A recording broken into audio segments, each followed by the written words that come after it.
మేము రావాలి, కూటమి రావాలి. కూటమి రావాలంటే మీరేం చేయాలి? 30 రోజులు పనిచేయాలి. అందుకే తమ్ముళ్ళు, మేము ఎప్పుడు ఆలోచించింది స్టేట్ ఫస్ట్ అనేది మా ఇంట్రెస్ట్. ఇదంతా మీ కళ్ళ ముందర జరిగే వాస్తవం.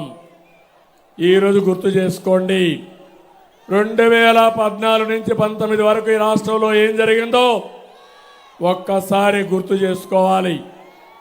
బాధుడే బాధుడు. ఎన్నికల ముందు మిమ్మల్ని అందరిని అడిగాడు. ఈ జగన్మోహన్ రెడ్డి పాదయాత్ర చేశాడు, తల మీద చెయ్యి పెట్టాడు, బుగ్గలు నిమిరాడు, ముద్దులు పెట్టాడు. ఇప్పుడేం చేస్తున్నాడు? గుద్దులే గుద్దులు. పిడి గుద్దులు అవునా కాదా అని మిమ్మల్ని అడుగుతున్నా. ఇంకో పక్క ఎక్కడ చూసినా ఇష్టానుసారంగా రాష్ట్రాన్ని విధ్వంసానికి గురి చేసి అప్పులకు తప్పులకి ఇప్పుడు రాష్ట్రం అయితే వెంటిలేటర్ పైన ఉండే పరిస్థితి వచ్చింది. కొన ఊపిరి పైన ఉండే రాష్ట్రానికి ఎన్డీఏ ఒక ఆక్సిజన్గా పనిచేస్తుంది, శక్తి నుంచి బతికిస్తుంది. రాజధాని కట్టుకోవాలి, పోలవరంతో సహా సాగునీటి ప్రాజెక్టులు పూర్తి చేసుకోవాలి, రాష్ట్రానికి పరిశ్రమలు తేవాలి, మా బంగారు తమ్ముళ్ళకి ఉపాధి కల్పించాలి, ఉద్యోగాలు ఇప్పించాలి, ఇండస్ట్రియల్ కారిడార్స్ అభివృద్ధి చేయాలి. ఇవన్నీ జరగాలంటే కేంద్రం మద్దతు, నరేంద్ర మోడీ గారి సహకారం ఈ రాష్ట్రానికి అవసరం. అప్పుడే శిథిలమైన రాష్ట్రాన్ని మళ్ళీ ఘాటున పెట్టగలుగుతాం. ప్రజలందరూ అర్థం చేసుకోవాలి, ప్రత్యేకంగా యువత అర్థం చేసుకోవాలి. దీంట్లో మా స్వార్థం లేదు. నాకేదో ముఖ్యమంత్రి పదవి కోసమో లేకుంటే పవన్ కళ్యాణ్ అధికారం కోసమో మేం ప్రాకులాడడం లేదు.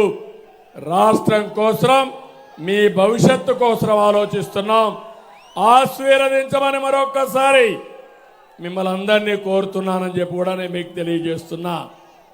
నేను ఒక విషయం మీ అందరినీ కోరుతున్నా, ప్రతి ఇల్లు, ప్రతి పౌరుడు ఆలోచించాలి. తణుకు నుంచి 5 కోట్ల మందిని అడుగుతున్నా, తణుకులో ఉండే మిమ్మల్ని అడుగుతున్నా, సూటిగా అడుగుతున్నా, ప్రజలారా మీకు విధ్వంస పాలన కావాలన్నా అభివృద్ధి పాలన కావాలన్నా ఆలోచించండి. సంక్షేమ పాలన కావాలన్నా సంక్షోభ పాలన కావాలన్నా ఆలోచించండి. మీ బిడ్డలకు ఉద్యోగాలు కావాలన్నా గంజాయి డ్రగ్స్ కావాలన్నా ఆలోచించమని కోరుతున్నా. మీ ఆస్తులకు రక్షణ కావాలన్నా భూమి మాఫియా కావాలన్నా ఆలోచించమని కోరుతున్నా. నడుములు ఇరిగి దారుణమైన రోడ్లు కావాలన్నా రహదారి భద్రత కావాలన్నా ఆలోచించండి. 10 రూపాయలు ఇచ్చి 100 రూపాయలు దోచేసే దొంగలు కావాలన్నా, మీ సంపద పెంచే కూటమి కావాలనో మీరే ఆలోచించమని మిమ్మల్ని కోరుతున్నా. సచివాలయాన్ని తాకట్టు పెట్టి అప్పులు తెచ్చేవాళ్ళు కావాలా, సంపద సృష్టించే పార్టీలు కావాలని ఆలోచించమని కోరుతున్నా. ఆడబిడ్డలు మీరు కూడా ఆలోచించండి. ధరల బాధలు కావాలన్నా, దోపిడీ లేని పథకాలు కావాలనో మా ఆడబిడ్డలు కూడా ఆలోచించుకోవాల్సిన అవసరం ఉంది.